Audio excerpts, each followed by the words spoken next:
Subscribe करें और bell दबाएं ताकि कोई खबर रह न जाए।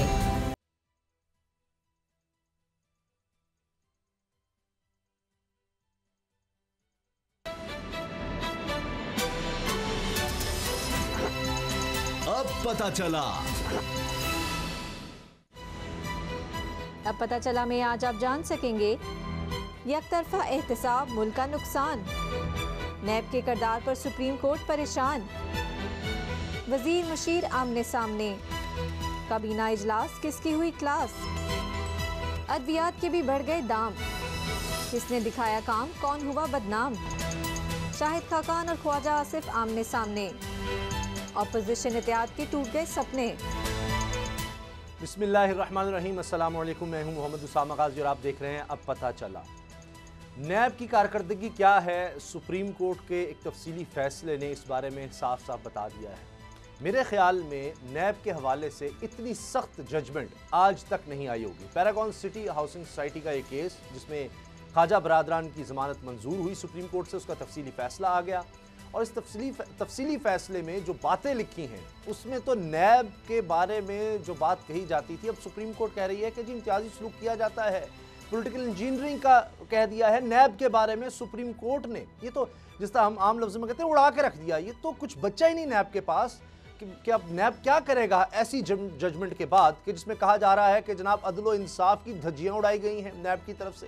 ये नैब के इदारे में कोई अहलियत ही नहीं है कि 30 दिन के अंदर ट्रायल आपने मुकम्मल करना है, साल किसी को आप बंद रखते हैं और उसके साथ बुनियादी इंसानी हुकूक की खिलाफ वर्जी करते हैं। जबकि दूसरी तरफ अब ये एक और बहुत बड़ी स्टेटमेंट है, बहुत बड़ी जजमेंट है कि जनाब आप जो बड़े बड़े मगरमच्छ हैं, उनको मगरमच्छ कहें या बड़े बड़े करप्ट लोग हैं जिनकी माली बेज़ाब्तगियाँ हैं, उनको हाथ ही नहीं डालते काफ़ी अरसा, लेकिन दूसरी तरफ किसी और को पकड़ना है तो बग़ैर कुछ देखे, कोई आपके पास सबूत है नहीं है, उसको पकड़ के साल अंदर रखते हैं।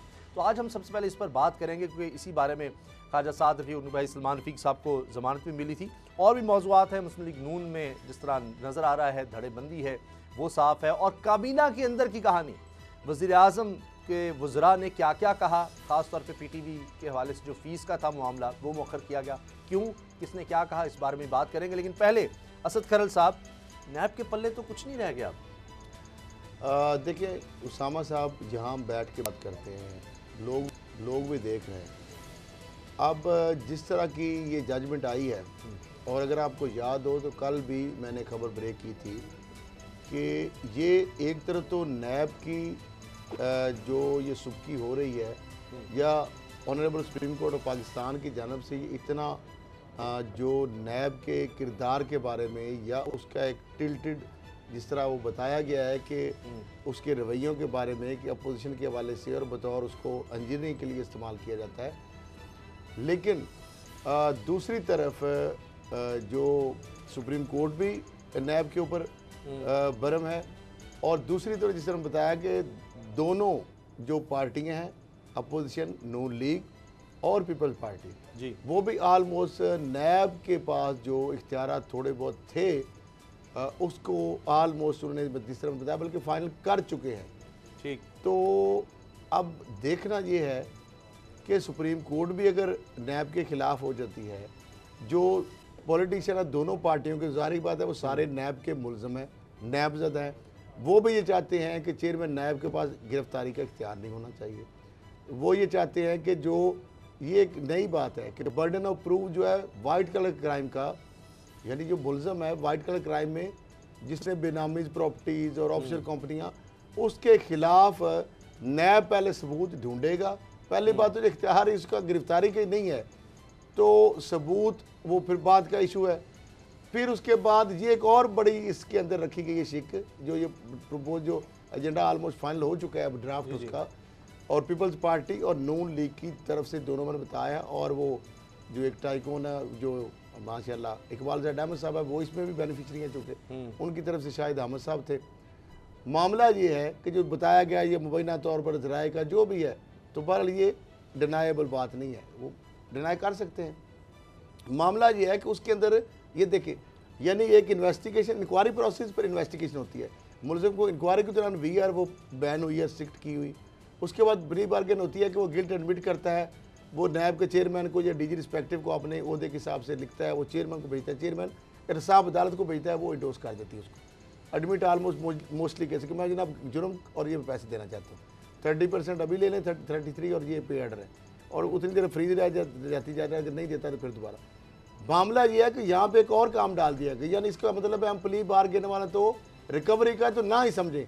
उन्होंने कहा प्ली बार गेन यानी मुलजम की जो कन्विक्शन है ना इवन के, कि अगर सजा हो जाती है अकाउंटेबिलिटी कोर्ट से, तो हाई कोर्ट में जाके भी उसके पास अपील के दौरान भी प्ली बार्गेन का उसको हक हासिल है, यानी वो प्ली बार्गेन शायद बार कहा जा रहा है जिसकी कानून में कोई तब्दीली का। लेकिन बाबर डोगर साहब, आपसे मेरी हमेशा इस बारे में बहस होती थी, आप कहते थे जी मालम जब्बा केस, BRT और ये सारे केस वो सुप्रीम कोर्ट आज कह रही है, हम क्या कहें। अब तो नैब का ये कह देना, ये तो सारे केस ही फारिग हो गए एक तरह से, जब ये जजमेंट आ गई है कि आप जानेदार है। नैब के बारे में लिखा, मैं नहीं कह रहा, जजमेंट कह रही है। आप नैब की पिछले 20-25 साल की हिस्ट्री उठा के देखें, सैफुर रहमान से स्टार्ट कर लें, मुशर्रफ दौर, फिर पार्टी का दौर, नून लीग का दौर, तमाम अदवार में देख लें, और अब PTI का दौर।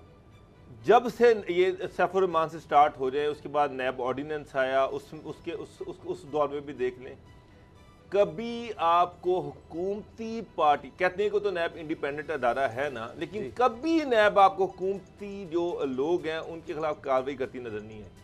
आप शुरू से उठा के देख लें, हिस्ट्री उठा के देख लें, इस दफा कुछ तो हुई सर है। क्या हुआ है, सारी अपोजिशन को टारगेट किया हुआ है ना। वही काम जो नवाज दौर में हो रहा था। नवाज दौर में PTI तो गवर्नमेंट में नहीं थी, उस वक्त टारगेट थी पीपल पार्टी। शहबाज शरीफ ने कहा जी जरदारी के मैं पेट से पैसे निकाल लूंगा, मियां साहब ने कहा रोज की 100 अरब की करप्शन हो रही है, उसको जस्टिफाई करने के लिए नैब जो थी उसको चढ़ा दिया पीपल पार्टी के ऊपर। और दूसरी चीज, खैर साहब कह रहे हैं ना आर्म ट्विस्टिंग, आप जो मर्जी कर लें, नैब को इससे ज्यादा इख्तियार दे दें, नैब की आर्म ट्विस्टिंग कर लें। जब भी किसी पॉलिटिशियन पे हाथ पड़ेगा ना, वो सियासी इंतकाम होगा। जब भी ये नैब है हम जैसे कीड़े मकोड़ों के लिए, समा साहब जिसको पकड़ लिया। मुझे एक बात बताएं, अब जो सियासतदानों को पकड़ रही है, मुझे एक बात बताएं, सियासतदान करप्शन नहीं करते, सियासतदान ने करप्शन नहीं की, ये किसी से ढकी छुपी बात है। यही तो मैं कह रहा हूं कि जब एक तो बात यह कि नैब जानिबदार है, सुप्रीम कोर्ट ने जो बात की बिल्कुल ठीक है। नैब के चेयरमैन जो कहते हैं कि हम केस नहीं फेस देखते हैं, बिल्कुल झूठ है। हिस्ट्री बताती है, केसेस बताते हैं, आप सारी नैब की कार्रवाई देख लें, उसमें कोई सरकारी ताकतवर बंदा नहीं शामिल होगा। वो बंदा जिसको हुकूमत खुद चाह रही ना अपने बंदे को कि यार इसको भी चलो रगड़ा दे दो, बराबर हो जाएगा, वही है। अदरवाइज बड़े बड़े केसेस में तो कोई भी नहीं है। मैं अलीम खान को पकड़ लिया, मालम जब्बा केस में क्यों नहीं पकड़ रहे? वहां पर तगड़ा बंदा है, मजबूत बंदा है। BRT को क्यों नहीं हाथ लगा रहे? पीछे KPK गवर्नमेंट है, फिर मजबूत बंदा है, उनको कभी हाथ नहीं लगाएगा नैब। उसमें वो स्टे भी ले रहे हैं, सारा कुछ कर रहे हैं। यही हालात नून लीग के थे। मुझे एक बात बताएं, हुदैबिया पेपर मिल से बड़ा केस कोई नहीं है, उसको कहते हैं मदर ऑफ ऑल क्राइम्स। उस केस को, उसमें नैब जो थी वो तो सुप्रीम कोर्ट में अपील में ही नहीं गई, बैठी रही है। तो सर उस दौर में नून लीग की गवर्नमेंट थी, नैब कैसे जा सकती थी उस गवर्नमेंट के खिलाफ? तो फिर नैब इंडिपेंडेंट कहां से है? आज नैब जो है, आज भी नैब हुकूमत के सामने बेबस है, हुकूमत के सामने बेबस है। हुकूमती वो हर खरल साहब गवाह है, हर प्रेस रिलीज में हर महीने चेयरमैन नैब रस्मन लिख देंगे BRT और मालम जब्बा केस को भी देखा जा रहा है। मैं पिछले 2 साल से देख रहा हूं, तो लिस्ट अभी पढ़ के सुनाई तक खरल साहब ने एक कार्रवाई नहीं की गई। 5 मिनट लग गए थे उस लिस्ट को पढ़ने में। जो केसेस थे मुझे लगता है उसमें तो कोई भी नहीं बचा था जिसमें कहा गया था कि ये सारे केस हम देख रहे हैं। मसला मैं तो एक जानता हूं, खैर साहब कहने उसकी आर्म ट्विस्टिंग हो रही है। आप जितनी मर्जी आर्म ट्विस्टिंग कर लें, आर्म ट्विस्टिंग करने के बाद भी नैब अगर किसी पॉलिटिशियन को हाथ लगाएगी ना, तो वो पाकिस्तान में मजबूत आदमी का, तगड़े आदमी का एहतसाब नहीं हो सकता। पाकिस्तान में एहतसाब होगा गरीब आदमी का, मरे हुए आदमी का। वो बेचारा जिसके पल्ले कुछ नहीं है, उसको नैब पकड़ेगी, उसको रगड़ा भी लगाएगी, सब कुछ करेगी। पॉलिटिशियन जो है जितनी मर्जी करप्शन कर लें, जो मर्जी कर लें। मुझे एक बात बताएं, ठीक है सुप्रीम कोर्ट के फैसले अपनी जगह पर, हाई कोर्ट के फैसले अपनी जगह पर, उनकी बेल्स अपनी जगह पर, सब कुछ एक तरफ। सबको नजर आ रहा है कि वो लोग जो कल मोटरसाइकिल पे फिरते थे, आप क्यों मेरे सामने फिरते थे, आज वो अरबों रुपए में खेल रहे हैं। कहाँ से आया वो पैसा, कैसे बनाया वो पैसा? सवाल तो पैदा होता है।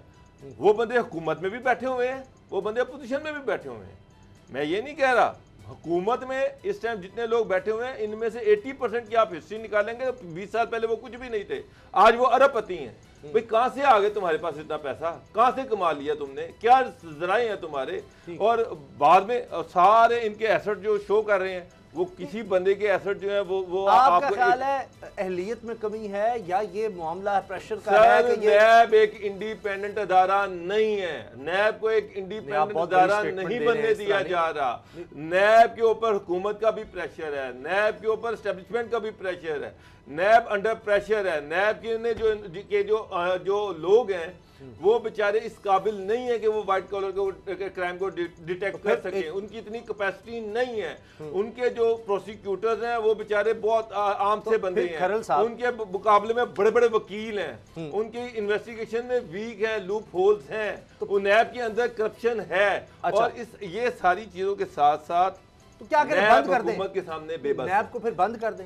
अब मुझे बताएं वाले वज़ीर आज़म शाहिद खान अब्बासी के खिलाफ जो केस है उसमें उनकी जायदाद को, असासों को मुंजमद कर दिया गया है, फिर वो ये भी बेकार है। वो ये कहेंगे कि जी सर इसमें कुछ तो होगा, वरना साबिक एमडी पीएसओ जो है भागा क्यों हुआ है शाहिदुल इस्लाम, वो इश्तिहारी क्यों है? आए ना, जब ये जमानत लेकर बैठ सकते हैं वो भी आके जमानत ले ले, जब सबको पता है कि नैब केस बना ही नहीं सकता। मेरा कहने का मतलब ये है, जब आप बात एहतसाब की करते हैं ना तो एहतसाब की आंखों के सामने पट्टी होती है, उसको ये नहीं पता होता कि ये हुकूमती बंदा है, ये जज है, ये फलाना है, ये टिंगला है, ये कौन है।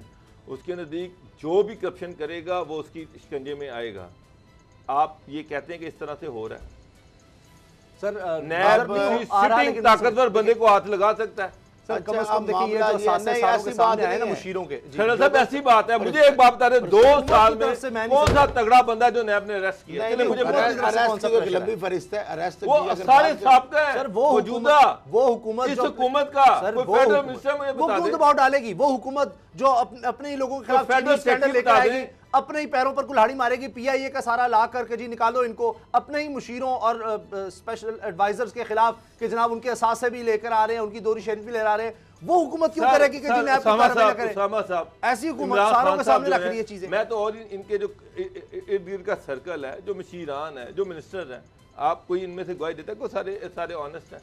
नहीं, वो तो मुझे तो लगता है वो असासे भी पूरे नहीं सबकी हिस्ट्री है, लेकिन नैब उनको नहीं पकड़ सकती, नैब उनको हाथ भी नहीं लगा सकती।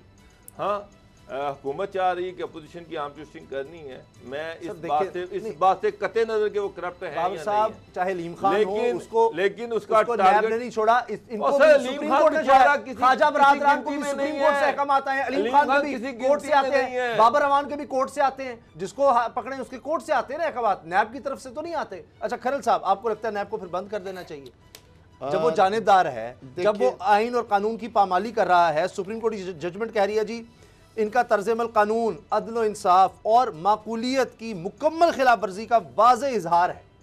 तो जब ऐसा कोई इदारा है और फिर उस पर कह रहे हैं कि जी नैब को सियासी इंजीनियरिंग के लिए इस्तेमाल किया जा रहा है, इसका इम्तियाजी सलूक भी इसकी साख को मुतासर कर रहा है, जिसकी वजह से इसकी सदाकत और गैर जानिबदारी जो है ब्यूरो की वो उसको धचका लग। अभी तो आप परेशान हो रहे हैं ना, ये बहुत छोटी बात है जी, बहुत सर क्या रह गया, ये छोटी बात है? इससे बड़ी बात भी सुनते जाए ना, जो पीछे मैं बात कर रहा था। उन्होंने ये भी ड्राफ्ट में रखा है कि जब केस का ट्रायल शुरू होगा तो नैब को इतना बेबस कर दिया जाएगा कि जो वो अपना वकील है, जो प्रोसिक्यूटर कॉन्ट्रैक्ट वाले थे, थोड़ी थोड़ी तनख्वाहों वाले, वो कि उसकी बजाय हुकूमत का बंदा यानी वो वकील होगा, सरकारी वकील। अच्छा। यानी फिर नैब तो फिर हम वो कहते हैं ना कि बंद ही समझे ना, ये जो सूरत हो रही है नैब को, मतलब सरकार वकील देगी। अब सिंध की सरकार अगर देती है तो फिर अल्लाह ही हाफिज है, या तहरीक इंसाफ की सरकार, तहरीक इंसाफ की सरकार, या पंजाब हुकूमत अगर प्रोविंशियल या अटार्नी जनरल की जो ऑफिस है वो जो भी मौजूदा हुकूमत होती है वो अटार्नी जनरल लगाती है, पूरी हियरार्की नीचे होती है। तो उस हुकूमत के बारे में अगर कोई केस आएगा तो क्या हम ये एक्सपेक्ट करेंगे कि वो कोर्ट रूम के सामने खड़ा होके वो उस बंदे के बारे में जिस यानी वो अटार्नी जनरल होगा या उसका कोई एडिशनल या डिप्टी या असिस्टेंट अटॉर्नी जनरल, तो जिस बॉस ने या जो उनके बॉस को जिसने अपॉइंट किया हो उसके खिलाफ वो रोस्टम पे खड़ा होके वो बात कर सकता है। मैं खरल साहब तो अभी बात करें और फिर फाइनेंशियल ऑटोनॉमी जब आएगा देखा जाएगा। फाइनेंशियल ऑटोनॉमी किधर है? अभी तो डॉक्टर साहब नैब की जिसको कह रहे हैं कि इंतहाई ताकतवर सीनियर अभी तक क्या कर लिया। तारिक फजल चौधरी साहब, मुझ समेत हम सब तनकीद करते रहे कि जनाब ये नून लीग के खिलाफ देखें केसेस नजर आ गए, ये देखें सबूत, ये सारा कुछ मिलता है। जब सुप्रीम कोर्ट की जजमेंट आई है तो ये तो नैब के खिलाफ चार्जशीट आ गई है कि जानिबदार इदारा, अदल इंसाफ का कत्ल हो रहा है। मुझे समझ नहीं आ रही है, तो ऐसे लग रहा है कि नैब को इदारे को या तो बंद कर देना चाहिए या इनको मतलब नैब के इदारे को किसी के टहरे में होना चाहिए। देखिए इस वक्त मौजूदा हुकूमत का जो सबसे बड़ा सामने नैरेटिव है वो ये है कि हम करप्शन के खिलाफ जिहाद कर रहे हैं। मैं तो पहले दिन से ये बात कह रहा हूँ और PMLN का हर लीडर ये बात कह रहा है कि पाकिस्तान का कोई एक पाई भी ड्यूटी है तो उसका कड़ा एहतसाब होना चाहिए। लेकिन एहतसाब वो होता है या इंसाफ वो होता है जो होता हुआ नजर भी आए।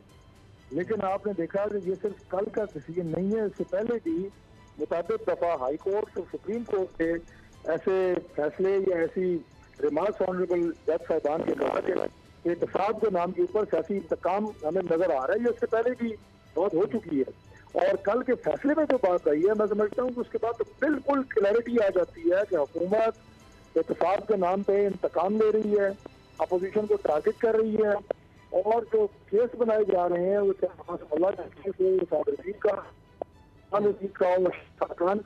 इकबाल साहब का हो, हमारे जो थे इससे पहले फाइनेंस मिनिस्टर, जितने भी ये केसेस हैं उन सबको आपको इसी पर आए रख के देखना है कि हुकूमत ना तो कोई मटेरियल दे सकी है ना कोई सबूत दे सकी है। ये बंदे को गिरफ्तार पहले करते हैं और उसके बाद चार्जशीट बाद में लगती है और रेफरेंस तो साल हो गए हैं, दायर नहीं हो सका। अभी ऐसे इकबाल साहब पे कल रेफरेंस दायर होने की तारीख थी, उन्होंने कहा कि तैयार नहीं है और पकड़ उन्हें बहुत पहले लिया। शायद खाकान साहब की क्या हाल है, हम हमजा साहब को देखें 1 साल से जायद हो गया जेल में, रेफरेंस दायर नहीं हुआ। इसी तरह साद रफीक साहब के केस में तो बड़ा कैटेगोरिकली जो बात आई है, पाकिस्तान का पूरा मीडिया चीफ के बता रहा है कि अदल इंसाफ का खून है और जो इल्जामात लगाए गए हैं। डॉक्टर साहब हर दौर में इसी तरह का एहतसाब होता रहा है। हर हुक्मरान ये चाहता है कि एहतसाब हो हमारा, मेरा नहीं बल्कि दूसरों का। यही हिस्ट्री रही है। आप जब से उठा के देख लें सैफुर रहमान से अब तक जितनी भी गवर्नमेंट्स आई हैं उसमें मुशर्रफ गवर्नमेंट भी है, फिर पार्टी की भी है, PMLN की भी है। असल इशू ये है कि जब भी किसी पॉलिटिशियन को पकड़ा जाता है तो सियासी इंतकाम स्टार्ट हो जाता है। तो कब किस तरीके से एहतसाब को इंडिपेंडेंट बनाया जा सकता है और ये जो सियासी इंतकाम का नारा लग जाता है जिसको भी हाथ लगा ले सियासी इंतकाम है, तो इसका तो आपका बनाया हुआ कानून है, करप्शन करते ही नहीं है। ये डॉक्टर साहब आप लोगों का बनाया हुआ कानून है, उसमें भी अगर इंडिपेंडेंस नहीं आ सकी तो क्या करें, क्या कर दिया जाए इसको? तो नैब का तो इन्फ्लुएंस नहीं होना चाहिए नैब के ऊपर। देखिए जी 2-3 चीजें बड़ी वाज़ेह हैं जो अभी तबसरा फरमाया गया है। ये पाकिस्तान की सियासी सूरत-ए-हाल के हवाले से एक मजमूई तबसरा है, इसका तो जाहिर है बड़ा एक मुफस्सिल जवाब जो है वो इसका बनता है। लेकिन मैं 2-3 चीजें मुख्तसरन अर्ज कर देता हूँ कि 80 और 90 की दिहाई के अंदर अगर किसी जगह के ऊपर सियासी इंतकाम का निशाना किसी सियासी जमात ने दूसरी जमात के लीडर को बनाया है तो मियां नवाज शरीफ साहब की और बेनजीर भुट्टो साहिबा का जो एक चार्टर ऑफ डेमोक्रेसी हुआ था उसके पीछे ये सारी बातें मौजूद थी। ये हमेशा के लिए ये बात कही गई कि इस तरह की जो प्रैक्टिस है ये बड़ा दिल करके इसको मान के कहा गया कि नहीं होनी चाहिए, बिल्कुल नहीं होनी चाहिए। अच्छा, लेकिन मैं समझता हूँ कि आज जो सियासत लेकिन तारिक साहब लेकिन हुई अजहरदारी साहब के साथ ज्यादातर केसेस तो नून लीग के दौर में अब तो कानून मुस्लिम नून पीपल्स पार्टी ने बनाया, फिर भी अगर इंडिपेंडेंस नहीं हो सकी तो फिर क्या करें? नैब को बंद कर दें। पीपल पार्टी के ज्यादातर केसेस तो नून लीग के दौर में बने। डॉक्टर साहब जी जी, एक जो हथियार है जो आपने कहा कि ये कानून हमारे दौर में बनाया गया, एक हथियार तो एक इन्वेंटर होता है जो इजाद करता है। आप उस हथियार से अपना दिफा करें या किसी की जान लें, ये आपके इख्तियार में है। आप उस हथियार को जिस बेदरेक तरीके से हुकूमत ने इस्तेमाल किया है अपोजिशन को दबाने के लिए, वो सब आपके सामने है। अब इसमें वो करना, उन शिकों का डालना, कानून साजी को तो नहीं आप चैलेंज कर सकते।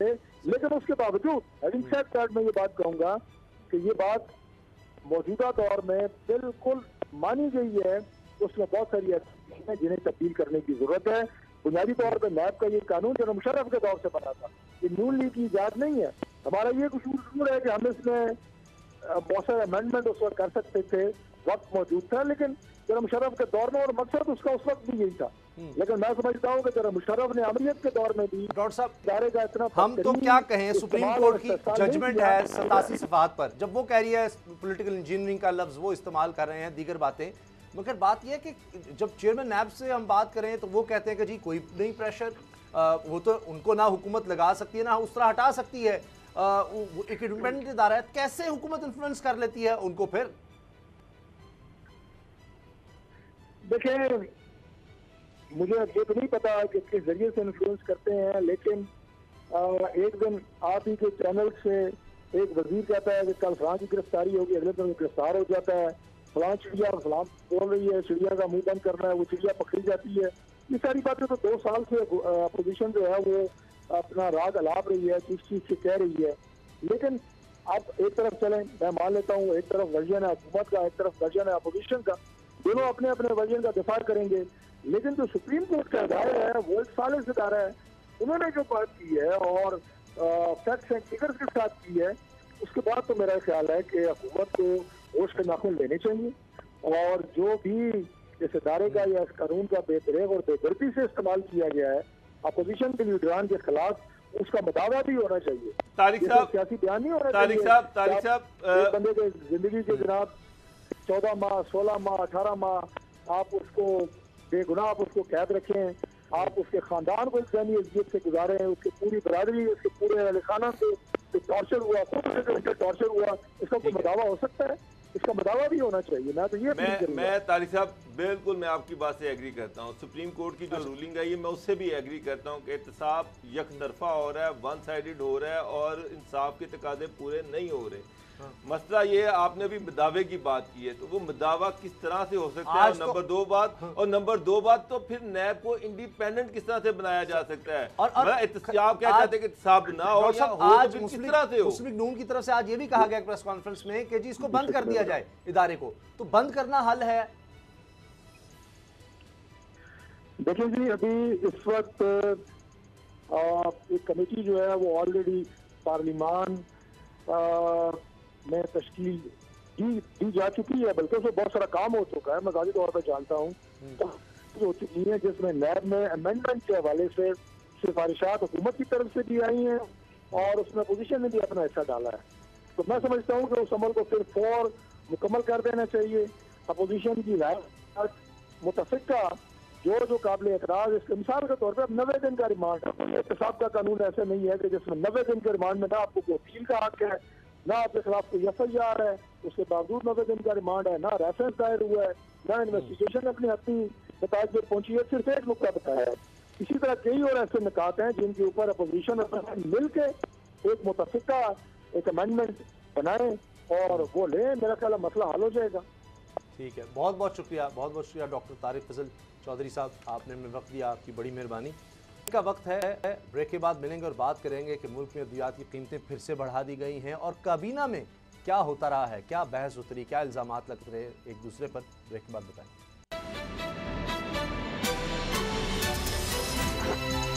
अब पता चला। ब्रेक के बाद खुशामदीद। काबीना इजलास की अंदरूनी कहानी में लगता है कि एक दफ़ा फिर इशारे किनारों में वो गड़बड़ नज़र आ रही है कि मिनिस्टर्स या जो वफाकी वज़रा हैं, जो इलेक्टेड मेंबर्स हैं और जो सिलेक्टेड लोग हैं जो मुशीर हैं या मामले खुसूसी, उनको उनके दरमियान एक चप्पलिश ज़रूर चल रही है। क्योंकि हुआ ये कि ये एक तो ये बात सामने आई कि जी PTV की फ़ीस 35 से बढ़ाकर जो 100 रुपये करने का कहा गया है, तो इस पर फैसल वावडा ने भी, फवाद चौधरी ने भी और मुराद सईद ने एतराज़ किया और शदीद एतराज़ के बाद ये फ़ैसला मौखर कर दिया गया है। 100 रुपये अभी लग रहा है कि फ़ीस नहीं होगी, अभी फ़िलहाल 35 होगी, लेकिन साथ कहा गया कि पहले आवाम को इत्मीनान में लें कि 14 अरब रुपए का PTV को खसारा है जनाब, तो लिहाजा अब आपको ये फ़ीस आइंदा देनी पड़ सकती है। फ़िलहाल इसको मौखर किया गया है। लेकिन एक बात ये कही गई कि जी मीडिया टीम जो है हुकूमत की, मीडिया टीम वो तशहीर नहीं कर पा रही जो कारकर्दगी हुकूमत दिखाती है, और बड़ी ज़बरदस्त हुकूमत ने कारकर्दगी दिखाई है कई जगहों पर, और इस चीज़ पर सारों ने एग्री किया कि ये बिल्कुल सही बात है। चाहे फैसल वाडा की तारीफ़ की गई कि जी उनकी जो वजारत है उसमें बड़ा अच्छा काम हो रहा है, डैमों की तामीर के हवाले से, आबी वसाइल के हवाले से, लेकिन इसकी तशहीर उस तरह नहीं हो रही। तो असद खरल साहब, असल मामला यह है कि तशहीर प्रॉपर नहीं हो रही, वरना कंस्ट्रक्शन में बड़ा ज़बरदस्त काम किया है हुकूमत ने। अब तशहीर जो हम मीडिया में कर रहे हैं वो तो ये अभी ब्रेकिंग न्यूज़ चल गई कि टाइगर फोर्स के जवान माशाल्लाह वो टाइगर जो हैं चीते वो देखे गए हैं रिश्वत लेते हुए कि जनाब वो गए हैं, SOPs की खिलाफ वर्जी हो रही है तो उन्होंने कहा ले आओ जी 2000 रुपया, 2000 पकड़ा है और जनाब वो ये वीडियो है, वीडियो दिखा रहे हैं। पता नहीं, अब मैं उसामा साहब, मुझे तो बात ये है कि आप ज़रा समझें फैसल वारडा साहब कहाँ कब बोलते हैं और क्यों बोलते हैं, मीडिया टीम से क्या मुराद है। वो तो सेनेटर शिबली फराज साहब है जी, या आसिफ सलीम बाजवा साहब, तो खैर वो तो मीडिया टीम में उसे नहीं कहेंगे। अच्छा, वो तो CPAC के वाले सी बेसिकली नहीं, लेकिन मुशीर नहीं, वो मुशीर बशीर इत्तलात है, तो हैं। वो इतलात हैं, लेकिन कभी उनको किसी बयान इस तरह का सिवाय CPAC के वो नहीं बोलते। वो कह रहे हैं कि जनाब मैं के वज़रा ने मौका कहा कि अवाम को इत्मीनान मिली। एक बार ये मैंने पूरा जुमला इसमें मुझे एक बात बताएं खल साहब, मुझे एक बात बताएं उसामा साहब, एक आम आदमी के पास चले जाएं, उसे कहें जी डैम भी बन रहा है, उसे कहें कि जी आबी हयात के लिए बहुत काम हो रहा है, दरख्त लगाए जा रहे हैं, उसे कहें कि जनाब गवर्नमेंट बड़ा अच्छा काम कर रही है। आप मुझे बताएं चीनी की रेट 85 रुपये, आटे का थैला 1080 रुपये का, बेरोजगारी अरूज पर है, लोगों के पास खाने को पैसे नहीं है। आप उसको जितने बड़ी सब बात दिखाते हैं, डोगर साहब उसका आपने क्या इम्पैक्ट जाएगा? आपने और सर डिलीवरी, परफॉर्मेंस, गवर्नेंस, सुन तो लें, एडमिनिस्ट्रेशन, हम तो यहाँ इनके जरिए से आप अवाम को अफेक्ट कर डोगर साहब सकते सुन हैं। तो लें, ना तो हमने इलेक्शन लड़ना है, ना हमने प्राइम मिनिस्टर बनना है। कराची वाले भी सुन रहे हैं, पूरी दुनिया भी सुन रही है, अवाम भी सुन रहे हैं। आलमगीर खान साहब MN थे, जुमे का गालबन प्रोग्राम था, बहुत बड़ी ऑफ़र दी थी उनको, अभी तक उनकी तरफ से जवाब नहीं आ रहा। मैं उस ऑफ़र पे कायम हूँ कि मैं कराची की आवाम को अकेला बंदा बिजली दे सकता हूँ। अच्छा, तमाम तार ये सारे बंद। उसके बाद एक और, ये अब वज़ीर आज़म पाकिस्तान के लिए, सरदार उस्मान बुज़दार साहब के लिए, KPK के चीफ मिनिस्टर के लिए और सिंध के चीफ मिनिस्टर के लिए एक और ऑफ़र मैं दे रहा हूँ, एक और ऑफ़र दे रहा हूँ, क्योंकि आप जो चीज़ें हैं वो एग्जीक्यूट नहीं कर सकते, माफियाज बैठे हुए आपके दाएं बाएं। IPPs वाला जो माफिया वो कभी हाइडल बिजली नहीं बनने देगा। अगर सस्ती बिजली बन गई तो उनकी दुकानें तो बंद हो जाएंगी। नेपरा ने फिर नोटिस भेज दिया। सुन तो ले, नेपरा की छोड़े, नेपरा की क्या इशू है, मुझे सिर्फ एक बताएं। मैं वज़ीर आज़म इमरान खान साहब को मुखातब करके कह रहा हूँ, मैं उन रिस्पेक्टिव जिन CM साहब का मैं नाम लिया, अब ये पूरी कौम अब सुने गौर से कि मैं क्या कह रहा हूँ। मैं ये कह रहा हूँ कि मैं ये कह रहा हूँ कि मैं सिर्फ आपकी पाकिस्तान की जो एग्जिस्टिंग नहरी निज़ाम है, इससे बिलियन ट्री जो है खरबों में लगाऊंगा खुद। आप सिर्फ देंगे उनको 100% मुझसे सर्टिफिकेट ले लें। अच्छा, मैं लीज पे नहीं लूंगा। अब सामा साहब एक प्लीज, उसके बाद फ्री फ्री बिजली, हमारा ये काम नहीं है, फ्री बिजली हाइडल जो है वो उनको दूंगा। सुन लें, हाइडल जो जहां से गुजरते जाएंगे फ्री सोलर हाइडल आधी कीमत पे कम तो करे ना। मामला ये है कि मैं ऑफर दे रहा हूँ, मैं ऑफर दे रहा हूँ, आप जब चाहें। मैं मॉडल जो नहरों के अगली खबर, अब मामला ये माफिया बैठे हुए हैं फ्री ऑफ चार्ज, सॉरी में हाफ कीमत पर उनको जहां जिस इलाके से गुजरेंगे। नहीं, आप कोई चार्जेस नहीं लेंगे इस खिदमत के। अच्छा, मैं तो क्यों लूंगा, चार्जेस मैं तो एग्जीक्यूट करके दे दूंगा। इस मुल्क में दवाई मुफ्त नहीं मिलती, नेपरा से टैरिफ नहीं लूंगा मैं। दवाई इस मुल्क में मुफ्त नहीं मिलती, कीमत है। लेकिन इस हुकूमत ने, ये अवाम दोस्त हुकूमत है, एहतसाब करने वाली हुकूमत है, इसने 10% तक कीमतें बढ़ा दी हैं। लेकिन उसका जवाब भी उन्होंने बताया है कि सिर्फ 10% तक, यानी 100 रुपए के तो 110, 500% तक तो पहले ही 75% कम हुई और 500 ज्यादा हुई थी। वो तो फिर जखीरा लेकिन समझ था वो कीमतें, वो tiger force ministry of health जो है, नेशनल हेल्थ जो है, उन्होंने इसका नोटिफिकेशन नहीं किया, रोक लिया नोटिफिकेशन। और उस पर फार्मास्यूटिकल इंडस्ट्री जो है वो प्रोटेस्ट कर रही है कि जनाब देखें डॉलर महंगा हो गया। सारी ये वही पुराना 2018 का कानून है, वो कह रहे हैं जी कानून 2018 में बना था कि 7 से 10% ये लेकिन दाखिल बगैर हम कीमतें बढ़ा सकते, लेकिन नहीं बढ़ाई थी, पूछा उसका नोटिफिकेशन करने से इनकार कर दिया है। वो ये कह रहे हैं कि जनाब देखिए बाकी डॉलर महंगा हो गया, ये महंगा हो गया, वो महंगा हो गया, तो हमारे लिए पॉसिबल नहीं है।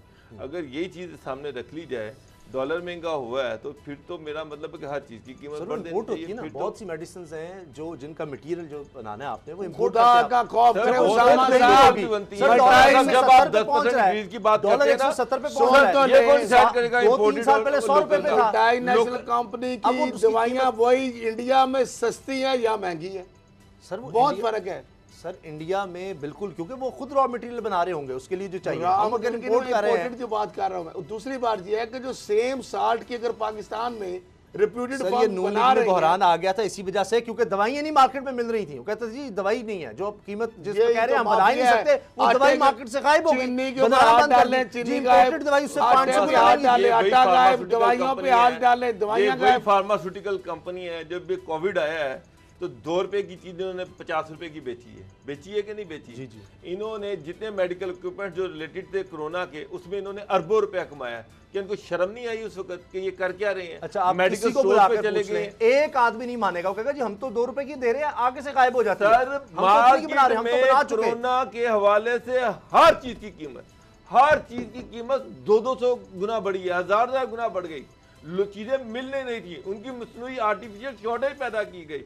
वो किसने की? लेकिन काबीना इन्हीं में- लोगों ने की है। काबीना में उन्होंने कहा है कि तारीफ होनी चाहिए थी, जिस तरह कारनामा अंजाम दिया हुकूमती वुज़रा ने, जिस तरह समझ काम साहब, मैं किया है, वही बात कर रहा हूं। इसको सराहा ही नहीं किया आप मीडिया मुझे में। एक बात आप जैसे बताएं, लोग हैं जो जिन मीडिया में issues हाईलाइट पे- नहीं होने जिन देते, issues फिर पे इसलिए ये आप जैसे लोगों से सर- हुकूमत को गिला होता है कि आप हाईलाइट ही नहीं होते जिन उनकी इश्यूज चीजों की को। आप बात करें ना, वो पढ़ के सुनाए कि कौन कौन से इश्यूज हैं जिन पे जो कारनामा है इस गवर्नमेंट का। वो कह रहे हैं कि जी ये हमारी बेहतरीन परफॉर्मेंस थी, तामीराती इंडस्ट्री में शानदार कामयाबी हासिल की है। जी। फैसल वावडा ने कहा जी मुश्किलात के बावजूद हमने मीशत को टर्न अराउंड किया है, ये टर्न अराउंड कर दिया उन्होंने। तामीराती सनत में बड़ा मिसाली काम हो गया है। माशी टीम हुकूमत के बयानी को तक़वियत नहीं दे पा रही, जिन्होंने बयानी बना रहे बयानी नहीं बना सर, रहे। मुझे एक बात बताएं, बादशाह डैम की तरफ पेट्रोल हम गए हैं, कीमत, इनकलाबी आटे इक़दाम की किए हैं। कीमत, चीनी की कीमत, इनका क्या बना है? क्या आटे की कीमत कम हो गई है? आज इंपोर्ट की इजाजत दे दी है और फिर यही कि आज कंसर्न शो किया गया है। उसामा साहब, पिछले 3 महीने से आटे की कीमत जो है गवर्नमेंट का रेट 840 और 50-60 रुपए है और वो 1150 का बिक रहा है। ये जो 200 रुपए का गैप है ये तो गवर्नमेंट पूरा कर नहीं सकी। जो नान है लाहौर में 18 रुपए का मिल रहा है, लाहौर में 16 से 18 रुपए का। हर कोई अपनी मन मानी कीमत लगा रहा है। कहाँ पर है गवर्नेंस, कहाँ पर है एडमिनिस्ट्रेशन? आप एक आम आदमी को ये बाग दिखाएंगे जी वो डैम बन गया, वो देखें जी ये हो गया, वो हो गया। वो बेचारे ने आटा लेना है, उसे आटा सस्ता चाहिए, उसे चीनी सस्ती चाहिए, उसे घी सस्ता चाहिए, उसके पेट्रोल सस्ता चाहिए, उसे बिजली सस्ती चाहिए, उसको अपने बच्चों की एजुकेशन सस्ती चाहिए, उसको अस्पताल में इलाज चाहिए। क्या ये चीज़ें गवर्नमेंट ने प्रोवाइड कर दी हैं? अगर ये सारी चीज़ें प्रोवाइड हो गई हैं, अगर चीनी सस्ती हो गई है, आटा सस्ता हो गया है, एजुकेशन सस्ती हो गई है, उसको 3 वक्त की रोटी मिलनी शुरू हो गई है, तो कैबिनेट को मैं भी सलूट करता हूँ, सारी कौम सलूट ये करती अभी नहीं है। हुआ, लेकिन अदरवाइज कोशिश हो मीडिया रही है। को बात करें, कोशिश मीडिया हो रही बेचारा है। क्या बात देखिए, करें, अब एडवाइजर 35 आगे मीडिया सवाल पूछता है, उसका क्या जवाब दे उसका? वो 35 रुपए से 100 रुपए फीस कर रहे थे पीटीवी की, वो नहीं कर रहे। तो ये तो हाईलाइट होना चाहिए कि देखिए मौखर कर दिया। तो वो हो गया ना हाईलाइट, और क्या करें? और इससे बस हो गया। बजाय चीज़ें सस्ती करने के आप, ये तो एक अजीब बात है कि चीनी जो मेरा मतलब बिजली जो है वो 2 रुपये यूनिट है, तो उसको मैं 6 रुपये यूनिट करके अनाउंस करके फिर 2 रुपये करके कहूँगी सारी कौम मुझे मुबारकबाद है, मैंने बड़ा अच्छा डिसीजन ले लिया। या तो आप 1.5 रुपया कर दे तो कौम आपको सल्यूट भी करे कि यार ये बड़ा अच्छा डिसीजन है। इस तरह तो फिर सारी गवर्नमेंट जो है ना, ये सबसे आसान तरीका है उसामा साहब, पहले आप 4 रुपये की चीज़ 8 रुपये की करें, उसके बाद उसको फिर 4 रुपये की करें, उसके बाद कहें जी हमें मुबारकबाद दे दें, हमने बड़ा अच्छा काम किया है। यहाँ तो आप 3.5 की कर दें, यहाँ तो आप 3 की कर दें। यहाँ पे तो पेट्रोल 72 रुपए किया, तो यहाँ पेट्रोल की शॉर्टेज पैदा हो गई, पेट्रोल पूरे मुल्क में किसी को मिला नहीं है। उसामा साहब, इस तरह से मुबारकबाद अगर लेनी है ना तो फिर इस मुल्क का अल्लाह ही हाफिज़ है। यहाँ तो आप कुछ करके दिखाएं, आप आम आदमी को रिलीफ दे के दिखाएं। मसला ये है, ठीक है कंस्ट्रक्शन हो रही होगी, इसमें कोई शक नहीं है। इसके साथ साथ मैं आपको एक बताऊं, हर तीसरे डिस्ट्रिक्ट में ये जो इन्होंने कंस्ट्रक्शन वाला इशू स्टार्ट किया है ना, कब्जा ग्रुप एक्टिव है, डिप्टी कमिश्नर्स के तबादले हो रहे हैं, कब्जा ग्रुप जो है वो सरकारी ज़मीनों पे कब्जे कर रहे हैं, मनमाने रेट पे कब्जे कर रहे हैं, और कब्जा ग्रुप माफिया इतना तगड़ा हो गया है कि उसके सामने डिस्ट्रिक्ट एडमिनिस्ट्रेशन जो है वो वीक हो गई है। मैं हमारा काम जो है वो इनकी तारीफ एवं नाजायज़ तारीफ नहीं करना, इनको बताना है कि आप हो क्या रहा है। सरकार यहाँ पे पैसे 50-50 लाख करोड़ रुपया लेके डिप्टी कमिश्नर लगाया जा रहा है अपनी मनमानी तहसीलों में। वहाँ पर जो सरकारी रेट है, अगर ज़मीन का, मैं आपको भावलपुर की मिसाल देता हूँ, वहाँ पर 28,000 डिप्टी कमिश्नर ने रेट रखा कि ज़मीन का सरकारी का, तो उसको जो वहाँ पर एक बहुत ताकतवर आदमी है उसने कहा जी मैं तो 2,000 रुपये में ये सरकारी ज़मीन लूँगा, वहाँ पर सोसाइटी डेवलप करनी है। तो जनाब वो डिप्टी कमिश्नर भी चेंज हो गया, वो एसी भी चेंज हो गया। यही हाल जेलम का है, यही हाल लाहौर का है, बेतहाशा डिस्ट्रिक्ट है, यहाँ पर इसी तरह की चीज़ें चल रही हैं। तो अगर इसी तरह कंस्ट्रक्शन के नाम पर कब्जा माफिया ने, कार्टर्स ने ओने पौने में सारी सरकारी ज़मीनें हड़प कर लेनी है और गवर्नमेंट ने बेबसी से देखते रहना है, तो फिर इस मुल्क का अल्लाह ही हाफिज है। एक तरफ आप कह रहे हैं कि सरकारी ज़मीनें बेचिए और सरकारी खजाने में पैसे जमा कराएं, दूसरी तरफ वो सरकारी ज़मीन जिसकी कीमत लाख रुपए है वो आप 10-10 हज़ार रुपये में कब्जा माफिया को दे रहे हैं कि वहाँ पर हाउसिंग सोसाइटी डेवलप कर ले। तो ये इससे इस पे अगर तारीफ करनी है तो फिर अल्लाह ही मालिक। अगर काबीना के लोगों को बाबर साहब की बात पर एतराज़ हो रहा है कि जी तशहीर नहीं हो रही, तो मैं कर देता हूँ कि पिछले दिनों 17 अरब रुपए इकट्ठा हुआ है 3 दिन में। CDA ने जनाब कमर्शियल टामी किया है तो वहाँ हो गया। देखिए अब बैलेंस हो गया, ठीक है, अब मेरा ख्याल है बैलेंस हो गया। तो ब्रेक के बाद मिलते हैं जनाब, और ब्रेक के बाद बताते हैं कि नून लीग में जो धड़ेबंदी है वो किस तरह वाज़े हो रही है, लेकिन नून लीग मानेगी नहीं। ख्वाजा आसिफ और शाहिद खान अब्बासी आमने सामने कैसे, ब्रेक के बाद।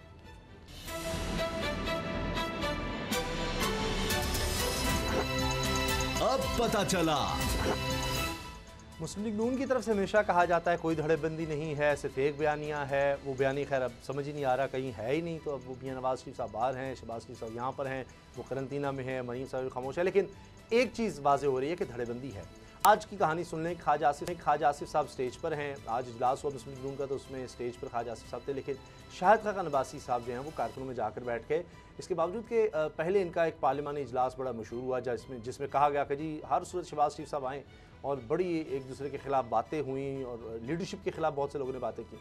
मगर तब तो ये दोनों इकट्ठे थे, यानी स्टेज पर ख्वाजा आसिफ भी थे, शाहिद खान अब्बासी भी थे, तभी ये बात हुई कि जी दोनों धड़ों की रिप्रेजेंटेशन है। लेकिन आज ये क्या हो गया असद खरल साहब, आज तो वो कह रहे हैं कि जी मैंने ख्वाजा आसिफ के साथ बैठ रहे हैं, यहाँ तक मामला ख़राब हो गया। देखिए मामला ये है कि वो जो कहते हैं ना कि बात तो बड़ी सही है, और जो उस दिन राना सनाउल्लाह साहब ने कहा कि उनकी कश्ती वो सवार है, डूबने वाला जो मामला जी नहीं है। तो इन बेचारों का मसला ये है कि सर्वाइवल की जंग है।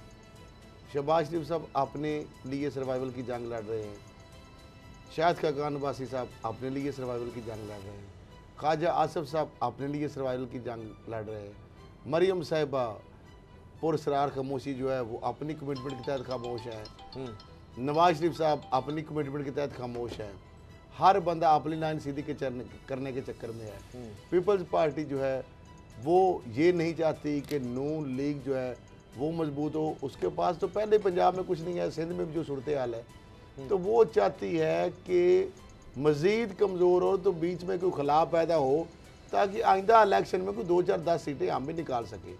अभी देखें ना, ये जो अभी मुलाकात हुई उस्मान बुज़दार साहब से, उसमें नून लीग के तो चले थे ही थे, पीपल्स पार्टी के भी बंदे थे। तो आप देखें ना, मिसाके जमहूरियत एक तरफ और दूसरी तरफ मुनाफिकते हैं। हर बंदा अपनी अपनी डील बना रहा है, हर बंदा अपने फायदे की सोच रहा है। हाउस ही है उनके पास यहाँ। ख्वाजा आसिफ की अपनी अलाइनमेंट है, शायद खान अब्बासी साहब की और तरफ अलाइनमेंट है, बयानियों का भी डिफरेंस बहुत ज्यादा है।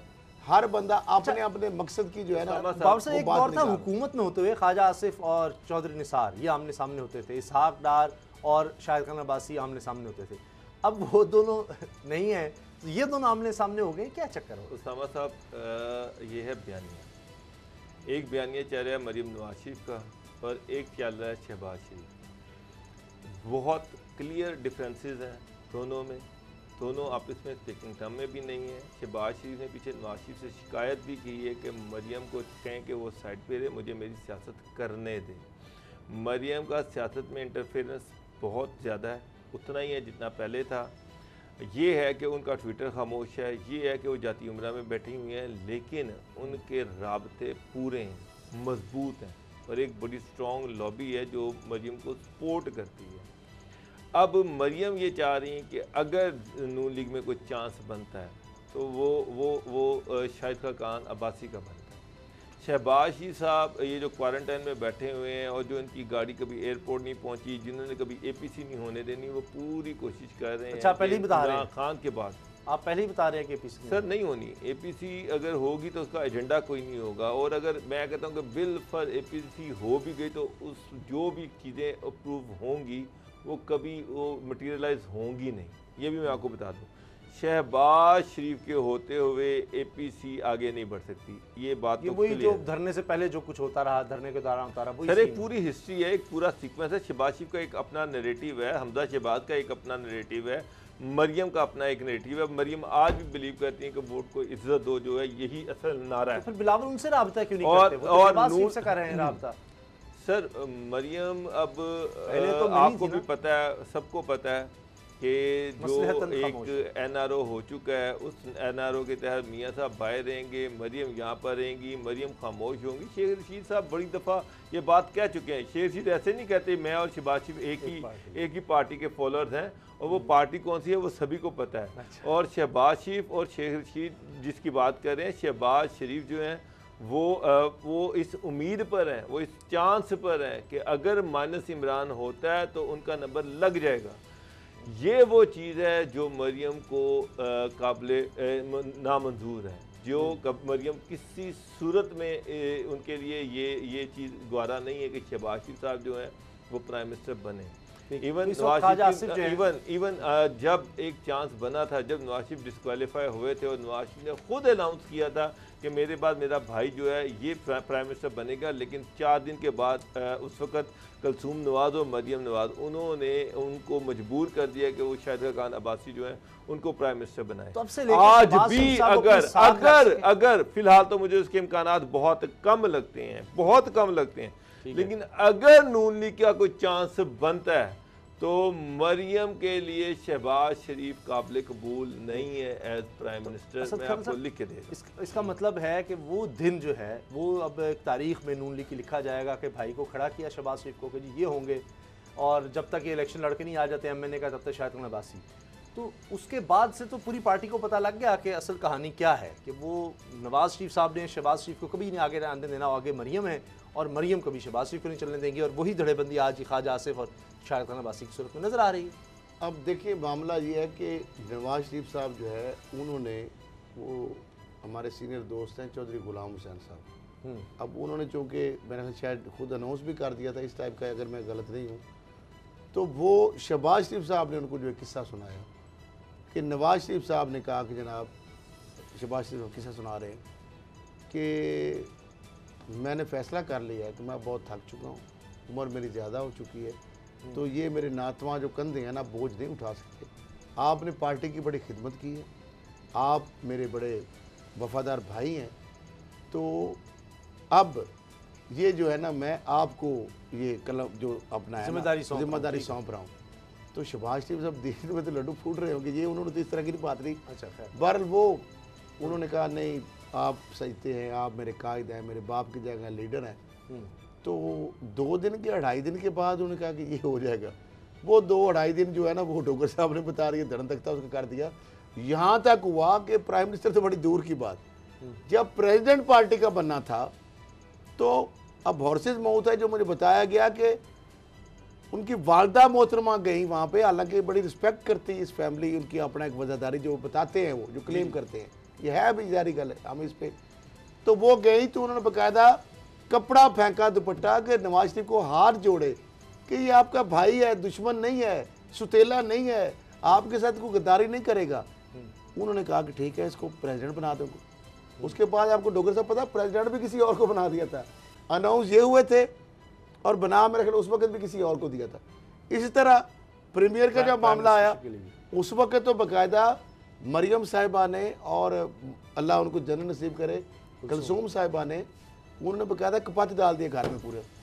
सही है, उन्होंने कहा भाई हम ये इनको हम एक्सेप्ट नहीं करेंगे, किसी सूरत हम एक्सेप्ट नहीं करेंगे, अब फिर वो हमारे लिए काबिल कबूल नहीं है। तो है ये पहली मर्तबा हुआ है कि नवाज शरीफ साहब ने, इस फैमिली ने अपनी वालदा मोहतरमा की जो बात है उसको भी उनको मजबूर कर दिया गया घर से। लिहाजा शहबाज शरीफ जब है वो परेशान ये है कि वोट बैंक है नवाज शरीफ का, डिलीवरी है शहबाज शरीफ की। तो अब शहबाज शरीफ जो है ना वो गुम का शिकार है। इधर भी खेलते हैं, कोशिश करते हैं, भाग के पीछे आ जाते हैं, उधर से नवाज शरीफ साहब नाराज ना हो जाए। अब मामला जो है बीच में फंसे हुए हैं, तो मिस कॉल आए तो इधर बात धमकी में कॉल आ जाती है। प्रोग्राम का वक्त खत्म हुआ, दुआ में याद रखिएगा, इजाजत दीजिए, अल्लाह हाफ़िज़।